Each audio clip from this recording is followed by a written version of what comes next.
എല്ലാവർക്കും സ്വാഗതം. ഈ റിവ്യൂ ഇഷ്ടപ്പെടുവാണെങ്കിൽ ഒന്ന് ലൈക്ക് ചെയ്തും സബ്സ്ക്രൈബ് ചെയ്തും സപ്പോർട്ട് ചെയ്യണേ. അപ്പോൾ നന്ദു അനി പറഞ്ഞനുസരിച്ച് ആ ഹോട്ടലിലേക്ക് എത്തുന്നു. അന്നേരം ആ പരിസരത്തൊന്നും അനിയുടെ വണ്ടിയൊന്നും കാണുന്നില്ലേ. അന്നേരം അവനിവിടെ എങ്ങും ഇല്ലല്ലോ, എന്നേക്കാൾ നേരത്തെ വരുമെന്ന് പറഞ്ഞതാണല്ലോ എന്നൊക്കെ ഇങ്ങനെ മനസ്സിലോർത്ത് അകത്തേക്ക് കയറി പോവാണ്. അകത്തേക്ക് ചെല്ലുന്നത് അവിടുത്തെ മാനേജർ വന്നിട്ട് നന്ദുവിനോട് പറയും, അനി ഇവർക്ക് വേണ്ടി സീറ്റൊക്കെ റിസർവ് ചെയ്തിട്ടുണ്ട്, അവിടെ ഇരിക്കുക എന്ന് പറയുന്നുണ്ട്. എന്നാൽ ആയിക്കോട്ടെ എന്ന് പറഞ്ഞാൽ നന്ദു അവിടെ ഇരിക്കുന്നു. എന്നിട്ട് അനിയെ വിളിക്കുവാണ്. അന്നേരം അനി ഞാൻ ഇവിടെ എത്തിയിട്ട് ഇപ്പോൾ കയറി വരാമെന്ന് പറയുന്നു. എന്നിട്ട് ഫോൺ വെച്ചിട്ട് വണ്ടി സൈഡിൽ ഒരിടത്ത് ഒതുക്കി അനി അകത്തോട്ട് കയറി വരുവാണ്. ഇതിനിടയ്ക്ക് ഒന്ന് തിരിഞ്ഞു നോക്കുമ്പോഴാണ് അടുത്ത വണ്ടി വന്ന് നിൽക്കുന്നു. ആ വണ്ടിയിൽ നിന്ന് ഇറങ്ങുന്നത് നിവിനും അതുപോലെ വേറെ 2 ആൾക്കാരും. അന്നേരം നിവിനെ കണ്ട് ആകെ ടെൻഷനായി അനി ഓടി അകത്തോട്ട് കയറി പോകുന്നു. നേരെ ലിഫ്റ്റിൽ കയറി ക്ലോസ് ചെയ്യുന്നു. ലിഫ്റ്റ് അവിടെ സ്റ്റക്കായി പോകുന്നു. എനിക്ക് അവിടെ നിന്ന് ഇറങ്ങാൻ പറ്റുന്നില്ല കേട്ടോ. ഈ സമയം നിവിൻ കൂടെയുള്ളവരോട് പറയുന്നുണ്ട്, ഡിന്നറൊന്നും വേണ്ട, നിങ്ങൾ എനിക്ക് പൈസ തന്നില്ലാണ്ട് ഞാൻ പോകുവാണെന്നൊക്കെ പറയുന്നു. പക്ഷേ കൂടെയുള്ളവർ സമ്മതിക്കുന്നില്ല. ഒരു ഡിന്നറൂടെ കഴിച്ചിട്ട് പോയാൽ മതി, ഇനിയിപ്പം താമസിച്ചല്ലോ, വീട്ടിൽ ചെന്നിട്ട് ഭക്ഷണം കഴിക്കണ്ട എന്നൊക്കെ പറഞ്ഞ് നിർബന്ധിച്ച് അവരകത്തേക്ക് കൂട്ടിക്കൊണ്ട് വരുമ്പോഴാണ് നന്ദുവിനെ കാണുന്നത് നിവിൻ. അന്നേരം ഇതെന്താ നന്ദു ഇവിടെ എന്ന് ചോദിക്കുമ്പം, അല്ല ഇന്ന് മൂർത്തീസ് ജ്വല്ലറിക്ക് വലിയൊരു വിജയമല്ലേ ഉണ്ടായത്, അതൊന്ന് സെലിബ്രേറ്റ് ചെയ്യാൻ വേണ്ടി അനി എന്നെ വിളിച്ചായിരുന്നു, അതുകൊണ്ട് എനിക്ക് ഇന്നൊരു ചെറിയ പാർട്ടി തരാമെന്നും പറഞ്ഞു, അവൻ പറഞ്ഞിട്ടാണ് ഞാൻ വന്നത് എന്നൊക്കെ പറയുമ്പോഴേക്കും നിവിൻ, ഇങ്ങനൊരു വിജയം ഉണ്ടായിട്ടുണ്ടെങ്കിൽ അവൻ അത് എന്നെ അറിയിക്കണ്ടേ, എന്നെ വിളിക്കണ്ടേ, എന്നെ ഇങ്ങോട്ട് വിളിച്ചിട്ടല്ലേ പാർട്ടി നടത്തേണ്ടത്, ഇതെന്താ നന്ദുവിനെ മാത്രം വിളിച്ചത് എന്നൊക്കെ ചോദിക്കുമ്പം നന്ദു വലിയ പ്രശ്നമാക്കണ്ട എന്നോർത്ത് പറയുന്നുണ്ട്, അതെ ഇങ്ങനൊരു പാർട്ടി എനിക്ക് തന്നെന്ന് ഞാൻ അവനോട് വിളിച്ച് ആവശ്യപ്പെടുമായിരുന്നു, അതുകൊണ്ടാണ് അവൻ ഇങ്ങനെ ഒരു കാര്യം അറേഞ്ച് ചെയ്തത്, നവീനേട്ടനുള്ള പാർട്ടി പിന്നെ തരുമായിരിക്കും എന്ന് പറയുന്നു. അന്നേരം നവീൻ കൂടെയുള്ളവരോട് പറയുക, നമുക്ക് പിന്നെ ഒരു ദിവസം ആഘോഷിക്കാം, ഏതായാലും നിങ്ങൾ പൊക്കോ, ഞാൻ ഇന്ന് നന്ദുവിൻ്റെ കൂടെ കൂടുകയാണ്, ഞാൻ ഇന്ന് ഇവരുടെ കൂടെ ഭക്ഷണം കഴിക്കുന്നുള്ളൂ എന്ന് പറയും.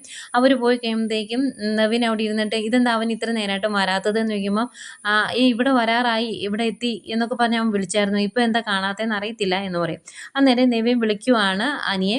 അന്നേരം അനി ലിഫ്റ്റിൻ്റെ അകത്ത് കുടുങ്ങിയേക്കുന്നുണ്ട്, അതിൻ്റെ അകത്ത് റേഞ്ച് ഇല്ല, കിട്ടുന്നില്ല. അതിനിടയ്ക്ക് നന്ദുവും വിളിച്ച് നോക്കുന്നുണ്ടായിരുന്നു, 2 പേർക്കും കിട്ടുന്നില്ല കേട്ടോ, കണക്റ്റായി കിട്ടുന്നില്ല.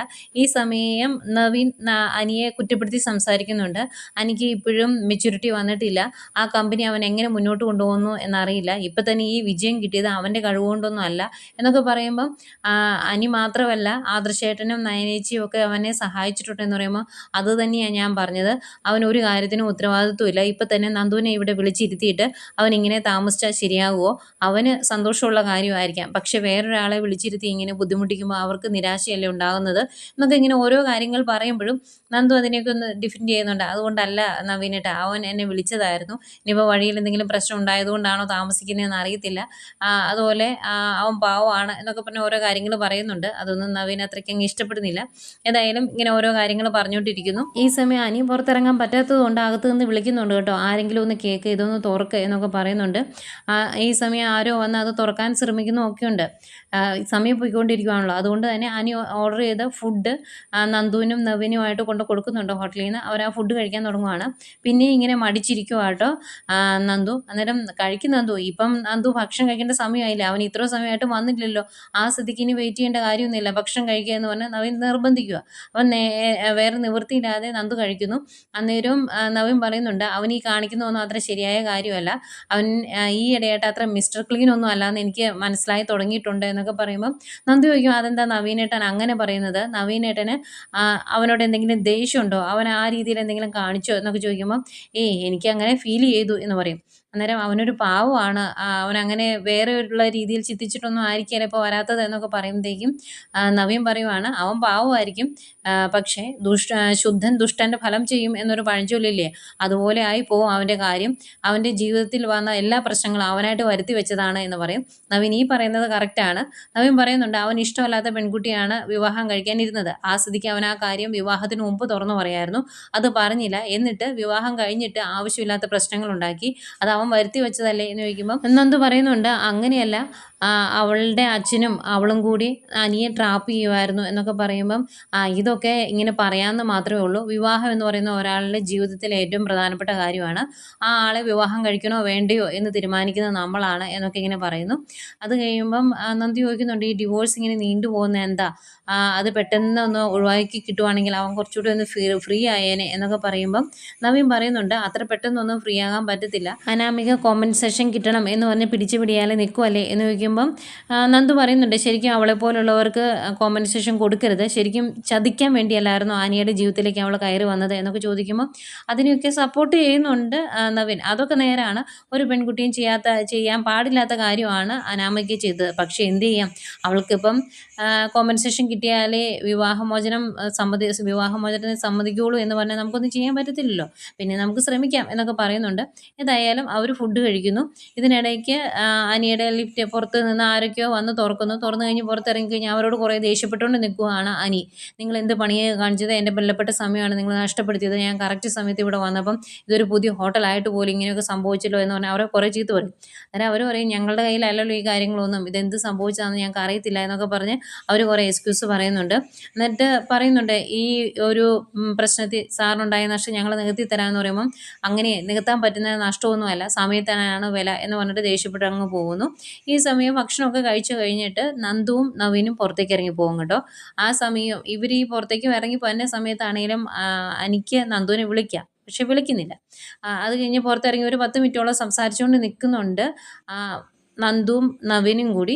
അന്നേരവും നവീൻ പറയുന്നുണ്ട് ഈ സമയമായിട്ട് അവൻ വന്നില്ല, ഇങ്ങനെയുള്ളവൻ്റെ കൂടെ ഡിന്നറിന് വന്ന നന്ദുവിനെ പറഞ്ഞാൽ മതി എന്നൊക്കെ പറയുമ്പോഴും നന്ദു അനിയെ സപ്പോർട്ട് ചെയ്ത് സംസാരിക്കുന്നുണ്ട്. അവന് വേറെ എന്തെങ്കിലും സംഭവിച്ചു കാണും, ഇനി വല്ല ആക്സിഡൻറ്റ് എന്തെങ്കിലും സംഭവിച്ചോ എന്ന് അറിയില്ലല്ലോ എന്ന് പറയുമ്പം അങ്ങനെ സംഭവിച്ചെങ്കിൽ തന്നെ അവന് ഫോൺ വിളിച്ച് കാര്യം പറയാമല്ലോ, നമ്മൾ വിളിച്ചപ്പോൾ ഔട്ട് ഓഫ് കവറേജ് ഇല്ലായിരുന്നു, ഇതും വേറെ എന്തോ ആണ് എന്നൊക്കെ പറയുന്നു.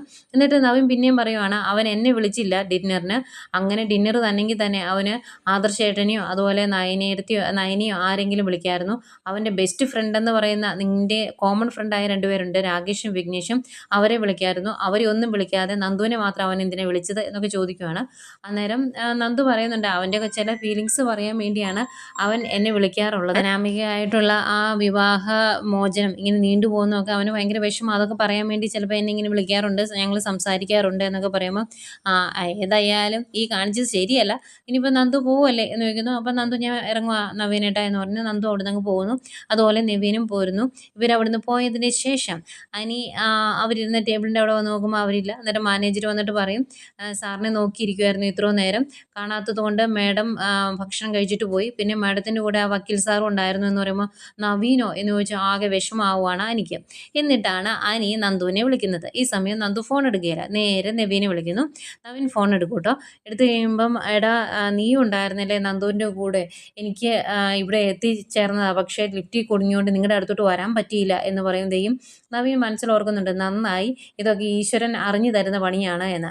എന്നിട്ട് അനി നവീനോട് പറയുകയാണ് ഞാൻ നന്ദുവിനെ വിളിച്ചു, എന്നിട്ട് അവൾ ഫോൺ എടുക്കുന്നില്ല, എന്താണെന്ന് അറിയത്തില്ല എന്ന് പറയുമ്പോൾ അവൾ ഭയങ്കര ദേഷ്യത്തിലാണ് ഇവിടുന്ന് പോയത്, അതുകൊണ്ടാണ് ഫോൺ എടുക്കാത്തത് എന്ന് നവീൻ പറയും. അന്നേരം നന്ദു നവീനോട് പറയുകയാണ് എങ്കിൽ നീ ഒന്ന് അവളെ വിളിക്കാവോ, എന്നിട്ട് ഇങ്ങനെയൊരു സംഭവം നടന്നു എന്ന് അവളോടൊന്ന് പറയാവോ എന്ന് നവീനോട് ചോദിക്കുക. അന്നേരം നവീൻ പറയും അതിൻ്റെ ആവശ്യമില്ലല്ലോ, നീ തന്നെ അവളെ വിളിച്ച് പറഞ്ഞാൽ മതിയെന്ന്. അന്നേരം വീണ്ടും റിക്വസ്റ്റ് ചെയ്യുകയാണ് അനി, എടാ ഞാൻ വിളിച്ചിട്ട് അവളെ എടുക്കുന്നില്ല, അതുകൊണ്ടാണ് നീ ഒന്ന് വിളിക്കടാ എന്ന്. എന്നിട്ട് നവീൻ പറയും അതിൻ്റെ ആവശ്യമില്ല, ഫോൺ വിളിക്കുമ്പോൾ എപ്പോഴെങ്കിലും എടുക്കുമല്ലോ, അന്നേരം പറഞ്ഞാൽ മതി, ഞാനായിട്ട് ഇതിൻ്റെ അകത്ത് ഇടപെടുന്നില്ല, നിങ്ങളായി നിങ്ങളുടെ പാടായി എന്ന് പറഞ്ഞിട്ട് നവീൻ ഫോൺ വയ്ക്കുന്നു. വിഷമിച്ച് നിൽക്കുവാണ് അനി. അതുപോലെ നവീൻ മനസ്സിലോർക്കുന്നുണ്ട് അവൾ എൻ്റെ പെണ്ണാണ്, അതുകൊണ്ടാണ് ഇങ്ങനെയുള്ള കാര്യങ്ങളൊക്കെ സംഭവിക്കുന്നത്, അവൻ്റെ മനസ്സിലെ കാര്യങ്ങൾ അവളോട് പറയാൻ വേണ്ടിയായിരിക്കും ഒരുമിച്ച് ഇരുന്ന് ഡിന്നറൊക്കെ സെറ്റ് ചെയ്തത്, പക്ഷെ അത് ഇങ്ങനെ തട്ടിത്തെറിച്ച് പോകുന്നതിൽ എനിക്കും സന്തോഷമുണ്ട് എന്നിങ്ങനെ മനസ്സിലോർത്ത് വണ്ടി ഓടിച്ചു പോകുന്ന നവീനെ കാണിച്ചുകൊണ്ടാണ് ഇന്നത്തെ കഥ അവസാനിക്കുന്നത്.